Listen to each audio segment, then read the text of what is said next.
मैं हूं मोहित गुंजाल from directorsinvestments.com। इस वीडियो के थ्रू मैं आपको एक अपकमिंग आईपीओ के बारे में बताऊंगा। ये आईपीओ छोटा इशू साइज है। रेमस फार्मास्यूटिकल कंपनीज, इस कंपनी का आईपीओ आ रहा है। 47 करोड़ का इशू साइज है। इंपॉर्टेंट डेट्स एंड डिटेल्स यहाँ पे ऑलरेडी मेंशन्ड है, आप देख सकते हैं। क्या इस आईपीओ में इन्वेस्ट करें या ना करें? इशू साइज ज्यादा बड़ा नहीं है, बट डेफिनेटली आप अगर पैसा लगाना चाहते हैं तो ये तो जज करिए कि इस आईपीओ में इन्वेस्ट करना चाहिए कि नहीं। इस वीडियो को एंड तक देखिए and you will be able to have a clear picture क्या इस आईपीओ में इन्वेस्ट करना चाहिए कि नहीं। रेमस फार्मास्यूटिकल कंपनी लिमिटेड, जैसे कि नाम सजेस्ट करता है, ये फार्मास्यूटिकल कंपनी है। ये कंपनी इनकॉर्पोरेट हुई थी 2015 में और आज ये अपना आईपीओ लेके आ रहे हैं। ये कंपनी क्या करती है? They are in the business of marketing and distribution of finish formulations of pharmaceutical drugs. Company के प्रोडक्ट्स को हम दो पार्ट्स में क्लासिफाई कर सकते हैं। One is APIs which is active pharmaceutical ingredient and the other is finished pharmaceutical formulations। तो एक है सॉल्ट की मैन्युफैक्चरिंग का and the other is finished pharmaceutical formulations। इसके अंतर्गत आप टेबलेट्स एंड कैप्सूल्स हैं, ये सब चीजें बनाते हैं। They have got 429 products as on 31st Jan 2023 data and इनके डिफरेंट मार्केट्स में इनके डिफरेंट ब्रांड से इनके बिजनेस ऑपरेट हो रहे हैं। कंपनी के 295 प्रोडक्ट्स तो रजिस्टर्ड हैं in 13 countries as on 31st Jan 2023। A total of 134 products are under the process of registration in 16 countries, which itself is a good sign कि इसका इंडिया के साथ साथ इंटरनेशनल एक्सपोजर है और उनके प्रोडक्ट्स वहां पे रजिस्टर्ड भी हैं। अगर हम 31 जनवरी का एक और डाटा देखें तो रेमस फार्मास्यूटिकल का बिजनेस एग्रीमेंट है with 58 domestic distributors and 139 international distributors for distribution as well as for contract manufacturing supply. आप ये तो समझ गए ना कि they are into contract manufacturing. तो इन्होंने इतनी क्वालिटी कंट्रोल इतना अच्छा मेंटेन किया हुआ है कि इसके इंडिया के साथ साथ इनके पास इंटरनेशनल डिस्ट्रीब्यूटर्स भी हैं जिनका ये काम करते हैं।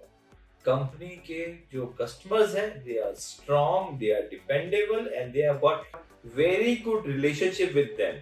एंड ये एक या दो कंट्रीज नहीं है, they have customers across 20 countries. इनके रेंज ऑफ प्रोडक्ट्स हैं generic, regional distributors and multinational distributors to hospitals as well as clinics. Company के इतनी स्ट्रेंथ बता चुका हूँ, फिर भी एक दो स्ट्रेंथ आपको और हाईलाइट कर देता हूँ। They operate on a scalable business model. Company के जो प्रमोटर्स हैं, they are experience in the pharmaceutical industry.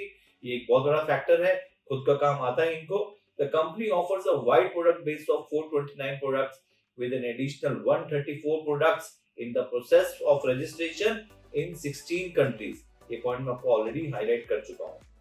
इतने सारे स्ट्रेंथ बता दी हैं, एक दो रिस्क भी हाईलाइट कर देता हूँ। सबसे बड़ा जो रिस्क है वो यही है कि इनका जो डिपेंडेंस है वो कुछ कस्टमर्स के साथ है।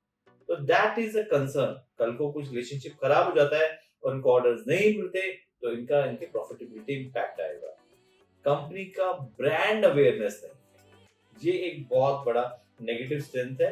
कंपनी का कोई ब्रांड अवेयरनेस नहीं है, वो औरों के लिए बनाते हैं बट खुद का इनका कोई ब्रांड नहीं है। एंड नॉट टू फॉरगेट, कल को कैश फ्लो में दिक्कत आ जाती है, non availability of funds and non availability of ingredients है, तो कहीं ना कहीं इनके सप्लाई चेन एंड प्रॉफिटेबिलिटी में इंपैक्ट आ सकता है।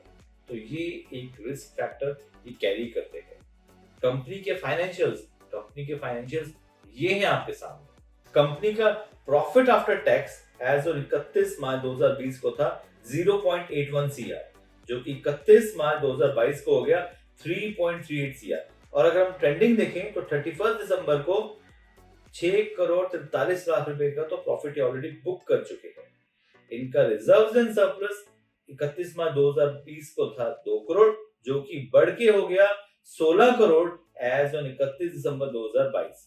बोरोइंग्स को नजर डालें तो इनकी बोरोइंग्स थी 0.35 CR एज ऑन 31 मार्च 2020, जो कि बढ़ के हो गया 9.47 CR। तो borrowings have increased many folds. Profitability has not increased up to that level, but borrowings have increased. Objective क्या है इस आईपीओ के लाने का? सबसे बड़ा ऑब्जेक्टिव ये है, they want to fund investment for an acquisition, जो उन्होंने अभी तक हाईलाइट नहीं किया है। They also want to use this money for general corporate purpose as well as for working capital requirement. Company के प्रमोटर्स कौन कौन है? कंपनी के प्रमोटर्स है मिस्टर अर्पित दीपक कुमार शाह, मिस रोमा विनोद भाई शाह, मिस्टर स्वप्निल जतिन भाई शाह एंड मिसेस अनार स्वप्निल. सो क्या करना चाहिए इस आईपीओ में? क्या इस आईपीओ में इन्वेस्ट करना चाहिए? एक ही लॉट है. आप इसमें minimum and maximum 100 shares apply कर सकते हैं अमाउंटिंग टू 1,22,900. तो क्या करना चाहिए? देखिए, कोई बहुत ही अच्छा आईपीओ तो नहीं है, बहुत ही ग्रेट आईपीओ तो नहीं है, कोई ऐसा स्पेसिफिक तो यूनिक चीज तो नहीं है.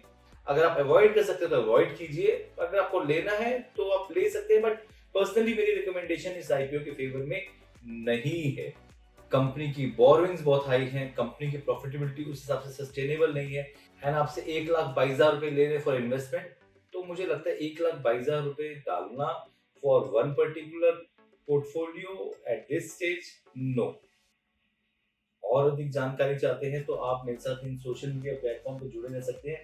यहाँ मैं आपको रेगुलर अपडेट देता रहता हूँ और डिफरेंट टाइप. अगर अभी तक आपने डीमैट एंड ट्रेडिंग अकाउंट नहीं खोला है तो नीचे दी लिंक पे क्लिक करें and open your demat and trading account बिना किसी चार्ज के. आप मेरे YouTube चैनल को लाइक एंड सब्सक्राइब जरूर करें.